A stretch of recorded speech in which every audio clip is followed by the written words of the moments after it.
বন্ধুরা আজকে দেখাবো চটজলদি কচু বাটা রেসিপি। কচুটাকে কাঁচা যেভাবে কাটে সেভাবে কেটে নিয়ে একটু ভাপিয়ে নিন।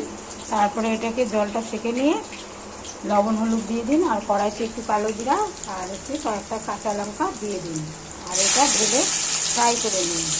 নিয়ে তারপরে মিক্সিতে ব্লেন্ড করে নিন।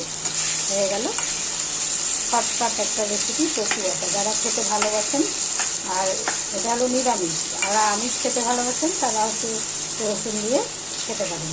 এই যে সুন্দর করে ভাজা হয়ে গেল কচুটা। এখন এটা মিক্সিতে ব্লেন্ড করে তাহলেই হয়ে যাবে কচু বাটা। এইভাবে মিক্সি করে নিতে হবে। দেখুন বন্ধুরা, খুব সহজে কিন্তু তৈরি হয়ে গেল কচু বাটা, মানে তাড়াতাড়ি। চাইলে এইভাবে করে করতে পারেন চটজলদি কচু বাটা রেসিপি।